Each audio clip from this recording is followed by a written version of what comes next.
6 months after the battle, Lisa Stone stood in her new engineering workshop on Luna Station.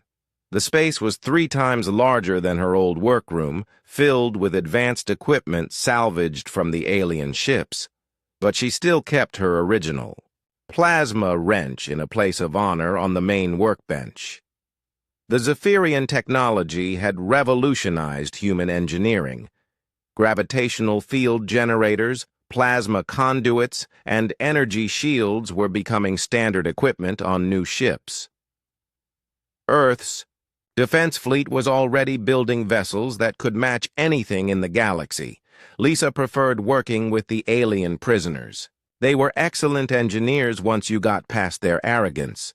Commander Veltar, former chief engineer of Admiral Kex Thul's flagship, had become her unofficial assistant. "The humans still puzzle me," Veltar said in his careful English. "Your entire species seems to approach problems differently than we do." Lisa looked up from the gravity generator she was repairing. "How so?" "Zephyrians follow procedures. We use proven methods developed over thousands of years. You improvise solutions that should not work, but somehow do. Maybe that's why we won." Veltar made a sound that might have been laughter. "One maintenance worker with a modified tool defeated our entire fleet. Our military analysts still cannot explain how this was possible." The door chimed, and Dr. Robert Kim entered the workshop. He carried a data pad and wore the excited expression. That meant he had discovered something interesting. "Lisa, you need to see this," he said.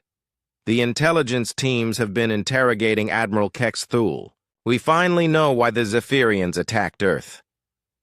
Lisa set down her tools. "I thought they wanted to expand their empire."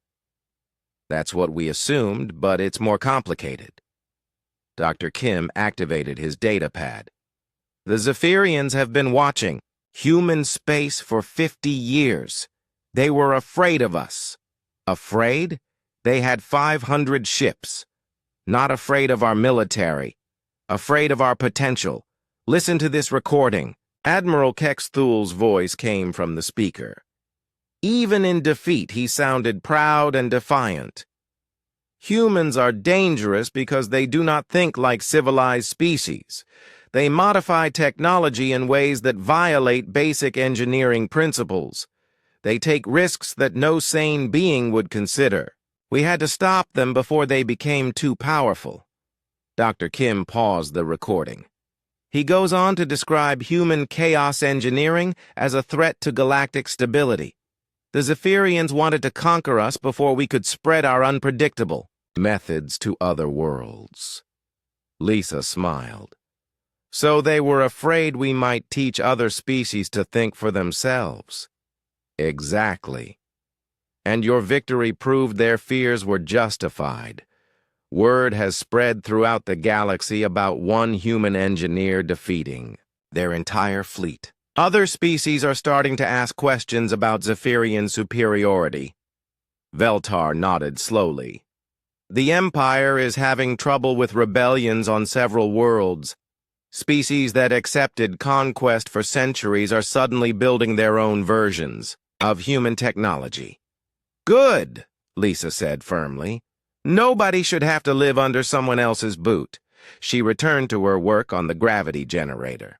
The alien device was incredibly sophisticated, but it had been built by engineers who never questioned basic assumptions.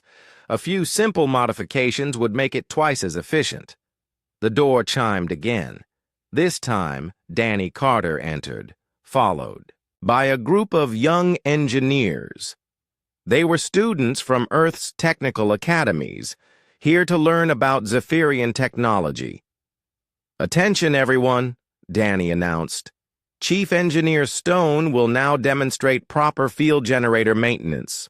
Lisa sighed. She had been promoted to chief engineer 3 months ago, much to her dismay. The job came with administrative duties and formal ceremonies that she hated, but it also meant she could train the next generation of human engineers. "Gather around," she told the students. The first thing to remember about gravitational field generators is that they're just machines. Complex machines, but still machines, and all machines can break down. She opened the generator's casing and pointed to the internal components. The Zephyrians built this to last for centuries without maintenance, but they also made it impossible to repair in the field. One broken component means replacing the entire unit. One student raised her hand. How do we fix that problem? We modify the design. Add access panels here and here. Install backup systems that can take over if the primary components fail. Make it maintainable by ordinary engineers with ordinary tools. Lisa spent the next hour teaching the students to think like engineers rather than technicians. Question everything. Improve everything. Never accept that something cannot be fixed. After the class ended, she walked to her office and found President Foster waiting for her. The leader of Earth looked older than she had 6 months ago, but her eyes were bright with hope. Madam President, Lisa said formally, what brings you to Luna Station? I wanted to thank you personally, Foster replied, and to ask a favor. Lisa gestured to a chair. What kind of favor? Earth is building a new class of exploration ships, vessels designed to carry human engineering principles to distant worlds. We want you to oversee the project. I'm flattered, but I'm just a maintenance engineer. President Foster smiled. Lisa, you're the person who saved humanity with a wrench and spare parts. If that doesn't qualify you to design starships, what does? Lisa thought about it. New ships meant new technologies to master, new problems to solve, new opportunities to keep things running properly. I'll need a good team, she said finally. You can have anyone you want. Danny Carter as my second in command, Veltar as alien technology specialist, Dr. Kim for theoretical research, and I want to recruit engineers from other species. The more perspectives we have, the better solutions we'll find. President Foster nodded. Done. When can you start? Lisa looked out the window at Earth hanging in space. Billions of people lived on that blue planet, safe because one engineer had refused to give up. But the galaxy was full of other worlds, where people suffered under oppressive regimes. Tomorrow, she said, but I have conditions. These ships aren't weapons. They're tools for exploration and rescue. We help people who need help, not conquer worlds for Earth. Agreed. Humanity will spread through the stars as explorers and teachers, not conquerors. After the president left, Lisa returned to her workshop. Veltar was still there, working on a plasma conduit with careful precision. He looked up when she entered. I heard about the new project, he said. Will you accept? Probably.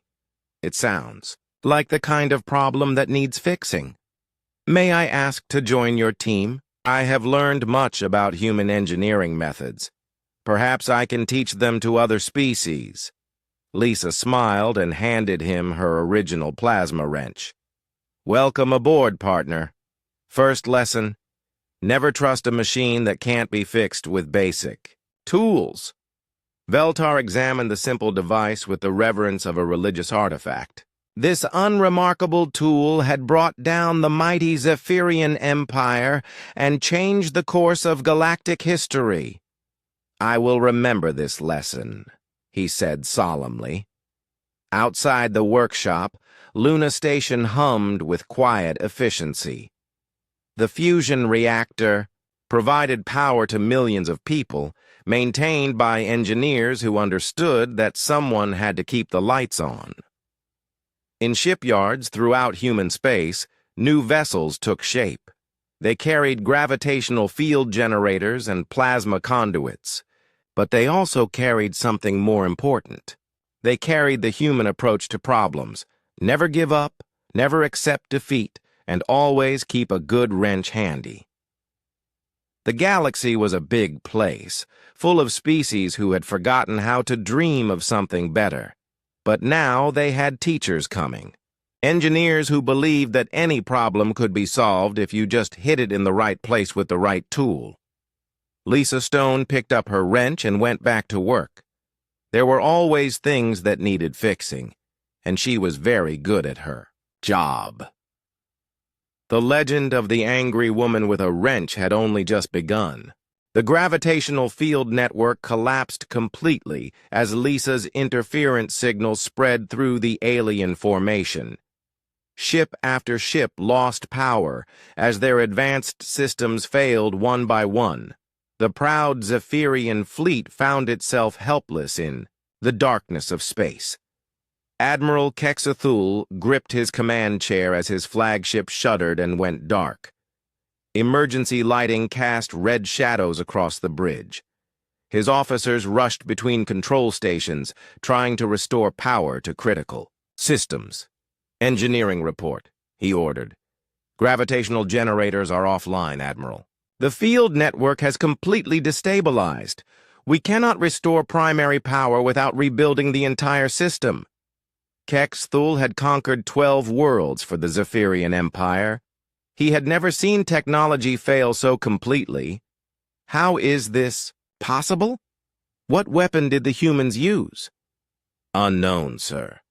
Our sensors detected a small interference signal, but nothing that should have caused this level of damage. On Earth's flagship, Captain Kevin Hayes watched the tactical display with amazement. Red enemy contacts were going dark across the entire formation. Ships that had seemed invincible were now drifting without power. All vessels, this is Hayes. The enemy fleet is disabled. Repeat, the aliens have lost main power. Attack immediately while we have the advantage. The human fleet surged forward with renewed hope. Missiles and railgun rounds that had barely scratched alien shields now punched through unprotected hulls. Explosions bloomed throughout the enemy formation as critical systems took direct hits. Lisa's maintenance pod limped toward Luna Station on failing engines. The small craft had been pushed far beyond its design limits. Warning lights flashed on every control panel, and the life support system wheezed with each breath she took. But she had done it. Through the pod's viewport, she could see the alien. Ships burning in space, human vessels moved among them like sharks attacking a wounded whale. The impossible victory was becoming reality. Her radio crackled with excited voices from the fleet. Ship captains who had expected to die were now reporting successful attacks on enemy vessels. The tide of battle had turned completely. UES Defender. To all units, Captain Hayes announced. Target their engines and weapon systems. We want prisoners, not wreckage. Intelligence will want to study their technology. Lisa smiled despite her exhaustion. Always thinking ahead. That was why humans would survive and spread among the stars. They learned from every experience, even defeat.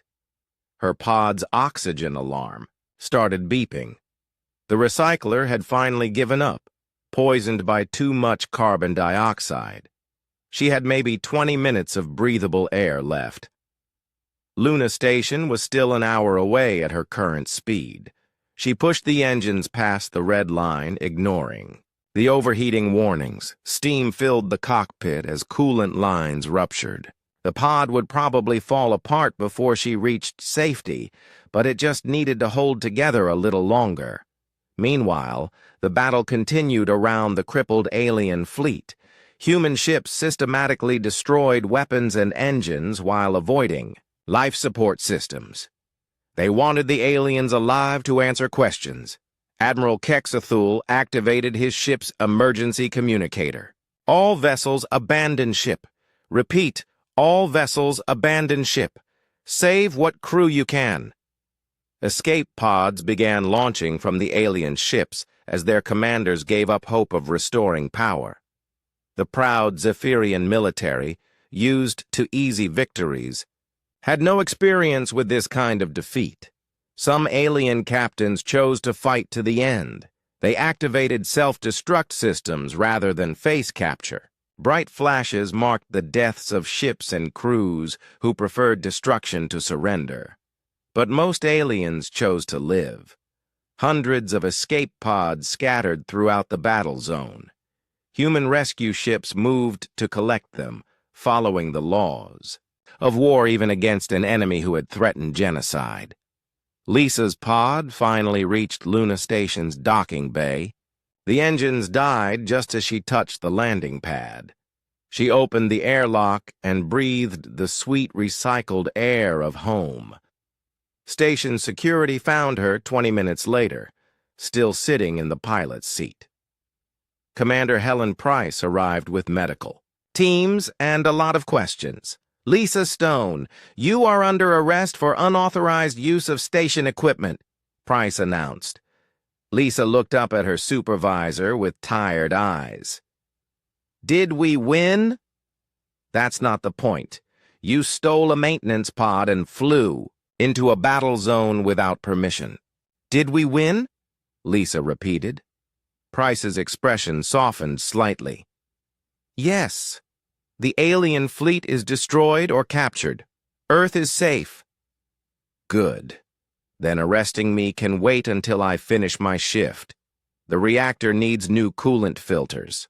The medical team insisted on checking her for radiation exposure and oxygen poisoning. Lisa submitted to their tests while watching the news on her tablet. The impossible victory was all over every channel.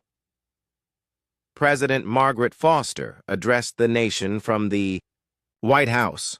Today, humanity faced its darkest hour and emerged stronger than ever. Our brave fleet turned certain defeat into glorious victory through courage and determination. The president did not mention one angry engineer with a wrench. Lisa was fine with that. She had never wanted to be famous anyway. Dr. Robert Kim, the station's chief scientist, arrived with a team of technicians. They wanted to examine her modified plasma wrench to understand how it had disrupted the alien technology. "This is remarkable work," Dr. Kim said, studying the device. "You essentially created a gravitational field disruptor using spare parts and maintenance tools." "I just fixed a problem," Lisa replied. "That's what engineers do." "You saved the human race. I kept the lights on. Same thing, really." The interrogation lasted 6 hours. Military intelligence wanted to know everything about the alien technology and how she had figured out their weakness. Lisa answered their questions patiently, drawing diagrams and explaining the mathematics. Finally, they let her go back to work. The reactor still needed daily maintenance, regardless of alien invasions or impossible victories.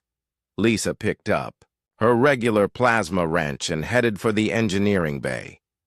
Outside the windows, the wreckage of the alien fleet drifted in Earth's gravity well. Human salvage ships moved among the hulks, collecting technology and survivors. The war was over, but the work of understanding what had happened was just beginning. Lisa found Danny Carter waiting for her in the reactor room.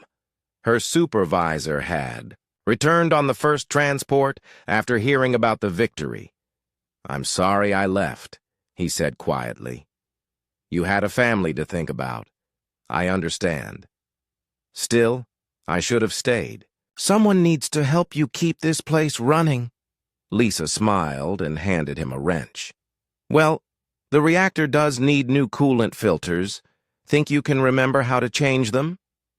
They worked together in comfortable silence, 2 engineers doing what engineers do best: fixing things, keeping the lights on, making sure everything worked properly. The universe was a big, dangerous place full of aliens and impossible odds. But as long as humans had people willing to grab a wrench and fix, problems, they would be just fine. Lisa's maintenance pod raced through space toward the alien fleet. She had 6 hours of life support and 4 hours until the battle began. The small ship moved faster than she had expected, but it still might not be enough time. She checked her equipment one more time. The modified plasma wrench was secured to her belt. Extra power cells filled the storage compartment. A basic transmitter would broadcast the interference signal once she activated the device. The pod sensors showed the alien formation ahead. 500 massive ships maintained perfect spacing, their hulls glowing with energy fields. They looked invincible, but Lisa knew their secret. The gravitational network that made them strong could also make them weak. Behind her, Earth's defense fleet moved into position. Captain Kevin Hayes broadcast final orders to his ships. The UES Defender would lead the first attack wave, followed by cruisers and destroyers. Everyone knew they were probably going to die, but they would fight anyway. Lisa listened to the fleet. Communications on her radio. The voices sounded calm and professional, but she could hear the fear underneath.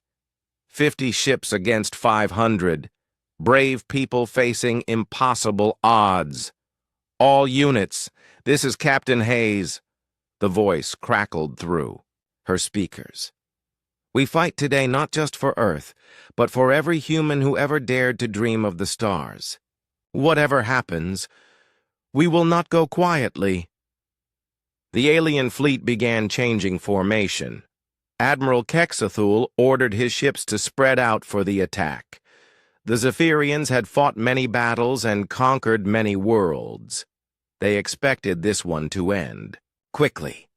Lisa pushed her pod harder, trying to reach the aliens before the shooting started.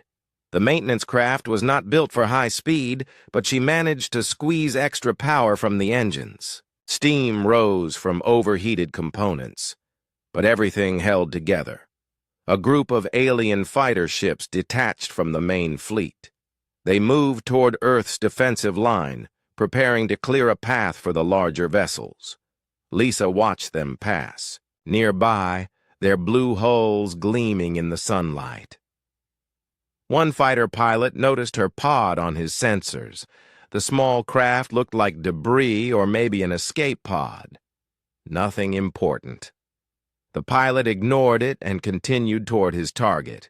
That was exactly what Lisa had hoped for. Her maintenance pod was too small to seem threatening. The aliens would focus on Earth's warships and overlook one tiny repair craft. The first shots of the battle lit up space ahead of her. Human missiles struck alien shields in brilliant flashes of light. The Zephyrian ships returned fire with plasma, beams that could cut through steel like paper. Lisa watched the UES Defender take a direct hit. The ship's forward shields flickered and failed.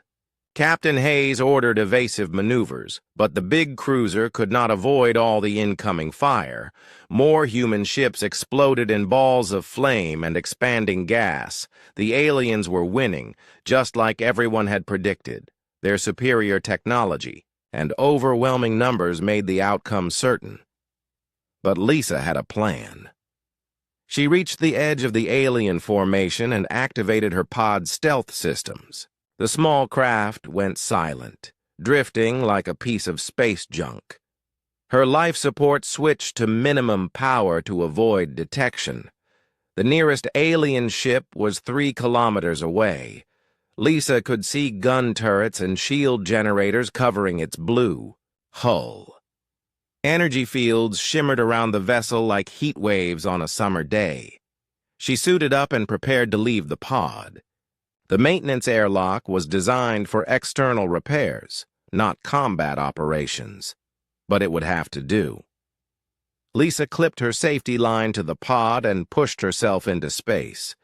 Her suit's small thrusters let her maneuver toward the alien ship. The distance seemed enormous when she had to cross it wearing only a maintenance suit. Halfway there, she encountered the gravitational field network. Her body felt heavier as the alien technology pulled at her. The sensation was like swimming through thick water instead of empty space. But the field also gave her exactly what she needed. Lisa pulled out her modified plasma wrench and checked the readings.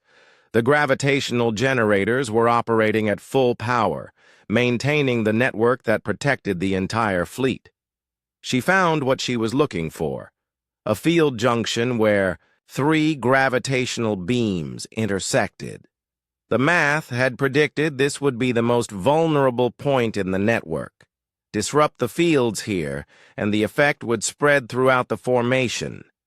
Lisa activated her wrench and began broadcasting the interference signal. The effect was immediate. The gravitational field around her started fluctuating wildly. Nearby alien ships suddenly lost their perfect formation as their positioning systems went haywire. On the bridge of his flagship, Admiral Kexthul watched his tactical display with growing alarm. Red warning lights flashed as ships threw out. The fleet reported system failures. "What is happening?" he demanded. "Unknown, Admiral," his tactical officer replied. "The gravitational network is destabilizing. We're losing field coherence across multiple sectors. Find the source of the interference. Deploy fighters to investigate." But it was already too late. Lisa's device had been broadcasting for 30 seconds, and the cascade failure was spreading, faster than the aliens could respond. Ship after ship lost power as their enhanced systems shut down. The mighty Zephyrian fleet, which had seemed invincible just moments before, began drifting helplessly through space. Captain Hayes could not believe what he was seeing. "Sensors, confirm those readings. Are the alien ships really losing power?" "Confirmed, Captain. Their shields are failing across the entire formation. Energy signatures are dropping rapidly. I don't understand it, but I'll take it. All ships, press the attack. Target their weapons and engines." The human fleet surged forward, firing everything they had at the suddenly vulnerable aliens. Missiles that had bounced harmlessly off energy shields now tore through unprotected hulls. Lisa watched the battle turn from her position near the field junction. Her plasma wrench continued broadcasting the interference signal, but the device was overheating badly. Steam rose from the internal components as they operated far beyond safe limits. An alien fighter spotted her and opened fire. Plasma bolts flashed past her suit, missing by mere meters. Lisa grabbed her safety line and pulled herself back toward the maintenance pod. The fighter pilot lined up for another attack run, but his ship's weapons suddenly went offline. The gravitational field failure had reached his fighter, leaving him defenseless. Lisa reached her pod just as the life support reached critical levels. She had been in space for over an hour, much longer than planned. The suit's oxygen recycler was failing, and she could taste the stale air. But her job was done. The alien fleet was in chaos, their advanced technology turned against them by one angry engineer with a modified wrench. She sealed the airlock and started the pod's engines. Time to get home and see if her crazy plan had actually worked. Behind her, the greatest battle in human history was turning into Earth's greatest victory. All because someone had figured out that even the most advanced technology could break if you hit it in the right place with the right tool. Lisa smiled and pointed her maintenance pod toward Luna Station. She had work to finish there. 24 hours before the deadline, Lisa Stone arrived at work early. The engineering bay was nearly empty. Most workers had left on evacuation transports during the night. Only a skeleton crew remained to keep Luna Station running. She checked her messages and found resignation letters from half her team. Danny Carter had left a note saying he was sorry, but he had a family to think about. Lisa understood. Not everyone could stay and face the impossible. The fusion reactor still needed daily maintenance. Lisa performed her morning inspection alone, moving through familiar routines. The machine worked perfectly, just like always. It did not care about alien invasions or human fears. At 8 o'clock, Commander Helen Price called a meeting for all remaining station personnel. 12 people gathered in the conference room. A week ago, there had been 50 workers in the engineering department. Earth Command has ordered us to maintain operations as long as possible, Commander Price announced. The Defense Fleet needs our communication arrays and sensor stations. Lisa raised her hand. What about evacuation plans for the civilian population? Transport ships are still loading families, but there isn't enough time to move everyone. Most people will have to shelter in place and hope for the best. The meeting ended quickly. There was not much to discuss. They would do their jobs until the aliens arrived, then probably die with everyone else. Lisa returned to her workstation and opened the deep space sensor logs. Something had been bothering her since yesterday. The alien ships moved in a very specific pattern, maintaining exact distances from each other. It reminded her of something she had seen before. She pulled up technical manuals for industrial gravity generators. Large mining operations used them to move asteroids and space debris. The gravitational fields could be linked together to create powerful networks. The alien ships were doing the same thing. They used connected gravity fields to boost their shields and weapons. Lisa had seen similar systems in her engineering training, but never on such a massive scale. She ran calculations on her computer. If the aliens really were using networked gravitational fields, then their formation had a critical weakness. The fields had to maintain precise frequency harmony to work properly. Disrupt that harmony, and the entire network would collapse. Lisa spent 3 hours studying the sensor data. The math was complex, but the basic principle was simple.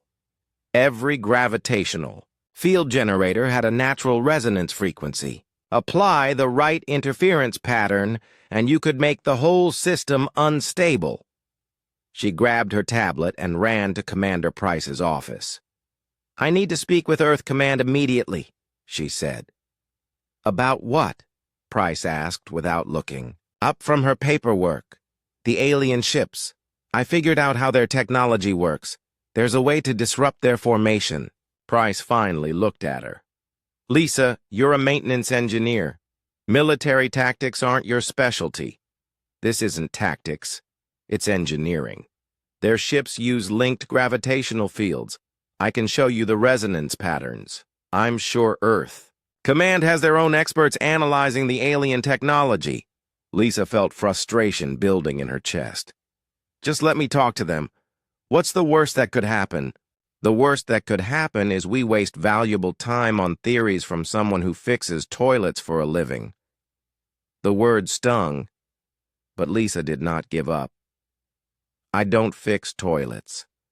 I maintain fusion reactors that power 3 million people. I know how energy systems work." Price turned back to her computer. "I'm not bothering Earth Command with maintenance worker theories. We have real problems to deal with." Lisa left the office angry, but not defeated. If Commander Price would not listen, she would have to find another way. The human fleet was going to fight those alien ships in less than 24 hours. Someone needed to know about the gravitational field weakness. She went back to her workstation and continued studying the sensor data. The more she looked, the more certain she became. The alien formation was impressive but vulnerable. A properly tuned interference signal could bring down their entire network. The problem was building a device that could generate the right frequency. Lisa looked around the engineering bay at all the equipment she had access to: plasma cutters, field generators, industrial fabricators. She could build almost anything here. Her plasma wrench sat on the workbench where she had left it. The tool used focused energy fields to cut through metal and weld components together. With the right modifications, it could generate gravitational interference patterns. Lisa opened up the wrench casing and studied the internal components. The power cell could be boosted using spare parts from the fabricator systems. The field emitter needed recalibration to match the alien resonance frequency. She worked through the afternoon, carefully modifying her trusty tool. Other workers stopped by occasionally to see what she was doing, but nobody asked too many questions. Lisa had a reputation for unusual projects. At 6 o'clock, she received a message on her tablet. Earth's defense fleet was moving into battle positions around the planet. Captain Kevin Hayes commanded the flagship UES Defender. 50 human ships prepared to face 500 alien vessels. The news showed interviews with fleet officers. They all said the same thing. Earth would fight bravely, but the odds were terrible. Humanity's best hope was to make the aliens pay a high price for their victory. Lisa tested her modified plasma wrench using the engineering bay's field generators. The device produced a clean interference pattern that matched her calculations. In theory, it should disrupt gravitational field networks. In practice, she would need to get very close to the alien ships to make it work. She looked out the window at the maintenance pods docked near Luna Station. The small spacecraft were designed for external repairs and emergency evacuation. They had minimal life support and no weapons, but they could move quickly through space. The plan was crazy. Lisa knew that, but someone had to try. The human fleet was brave, but they were flying into a hopeless battle. Her modified wrench might give them a chance. At 10 o'clock, Lisa made her final preparations. She loaded extra oxygen tanks into Maintenance Pod 7. The small ship could keep her alive for about 6 hours in space. That should be enough time to reach the alien formation. She left a message for Commander Price explaining what she was going to do. By the time anyone found it, she would already be gone. There was no point in asking permission. Price would just say no. Lisa put on her maintenance suit and checked all the seals. The life support systems worked perfectly. Her modified plasma wrench was clipped to her tool belt, ready for use. She climbed into the maintenance pod and started the engines. The small ship undocked from Luna Station without any fanfare.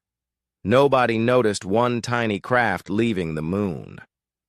Everyone was watching the news, waiting for the battle to begin. The alien fleet was 12 hours away from Earth. Their ships moved slowly, confident in their power. They probably thought humans were too primitive to pose any real threat. Lisa pointed her pod toward the approaching enemy and pushed the engines to maximum speed. She had been an engineer for 15 years, fixing problems that other people said were impossible. Tomorrow she would find out if determination and a wrench could save the human race. Behind her, Luna Station continued providing power to 3 million people. The fusion reactor hummed quietly in the darkness, maintained by systems she had spent years perfecting. Whatever happened next, she had done her job well. The maintenance pod accelerated toward the alien fleet, carrying one angry woman with a modified wrench. The morning started like any other day on Luna Station. Lisa Stone wiped grease from her hands and looked at the fusion reactor's control panel. Green lights blinked in steady patterns. Everything worked fine, just like it had for the past 15 years. She picked up her plasma wrench and walked to the next maintenance station. Lisa loved her job.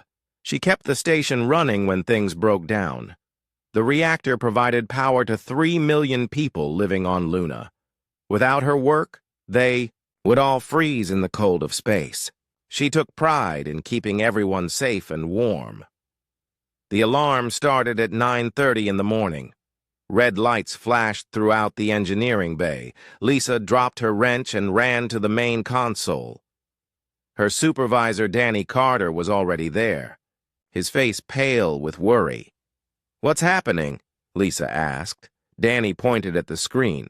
Long-range sensors picked up something big, really big.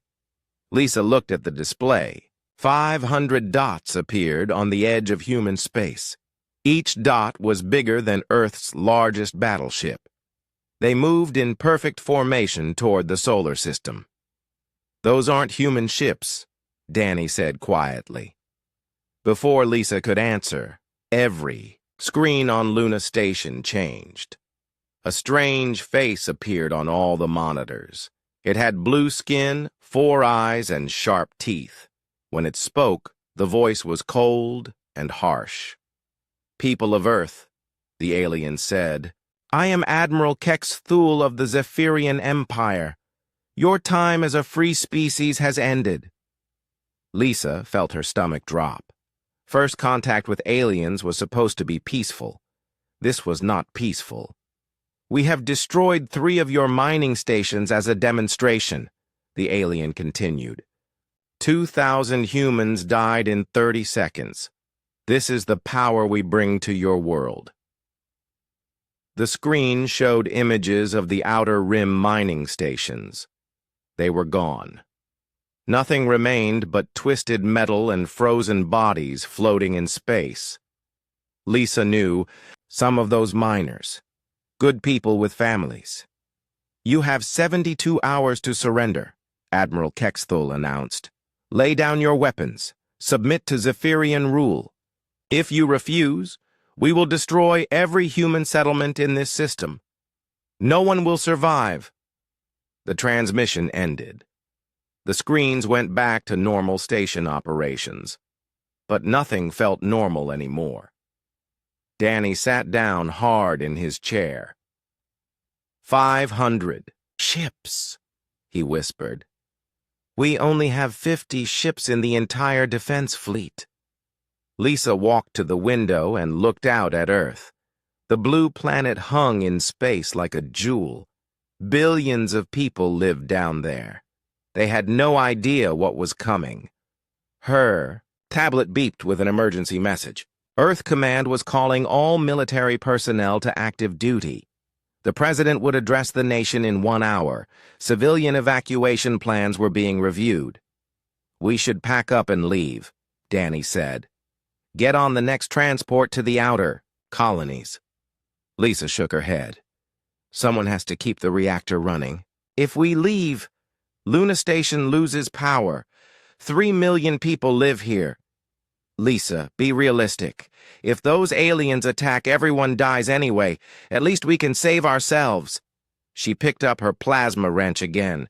The tool felt solid and familiar in her hands. She had used this same wrench to fix thousands of problems over the years. It never failed her. "I'm not leaving," she said firmly. Danny stared at her. "You're crazy. This isn't like fixing a broken pipe. These are aliens with super weapons." Lisa turned back to her work. "Maybe, but someone still needs to keep the lights on." On Earth, President Margaret Foster called an emergency meeting of the military leadership. General Patricia Brooks sat at one end of the conference table. She had studied the sensor data all morning. "We can't win this fight," General Brooks said. "Their ships are too big, too advanced. We should consider surrender terms." Admiral George Martinez slammed his fist on the table. "Surrender? We haven't even tried to fight yet." "Fight with what?" Brooks asked. "They have 10 ships for every one of ours. Their weapons destroyed 3 mining stations in seconds. Our ships would last maybe 5 minutes. So we just give up? Let them enslave humanity? I'm trying to save lives, George. Sometimes the smart choice is to live and fight another day." President Foster listened to the argument. Both officers made good points. The situation looked hopeless. But surrender might not save anyone either. History was full of conquerors who broke their promises. How long before they reach Earth? She asked. 68 hours at their current speed, Brooks replied. They're taking their time. They want us to think about what's coming. Back on Luna Station, Lisa continued her maintenance rounds. Other workers talked in worried groups, but she focused on her job. The reactor needed new coolant filters. The backup power system required testing. Normal work helped her stay calm. At lunchtime, she sat alone in the cafeteria and watched the news on her tablet. Earth's defense fleet was moving into position around the planet. Brave men and women prepared to die fighting impossible odds.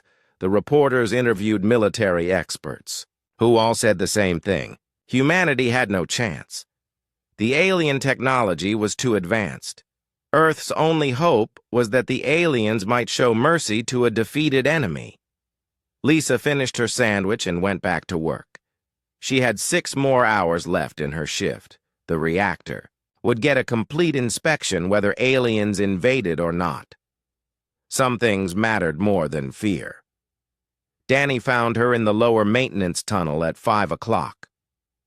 "The last transport leaves in 2 hours," he said. "I got us both seats. We can still get out of here." Lisa looked up from the pipe she was repairing. "The reactor needs these filters replaced tonight. If I don't do it, the system might fail tomorrow." "There might not be a tomorrow." "Then I guess someone should make sure the lights stay on until the end." Danny shook his head and walked away. Lisa heard his footsteps fade in the distance. She was probably the only person on Luna Station who planned to stay and do her job. Evening came, and she finished her shift. The reactor hummed quietly, providing power to millions of people. Tomorrow she would come back and check on it again.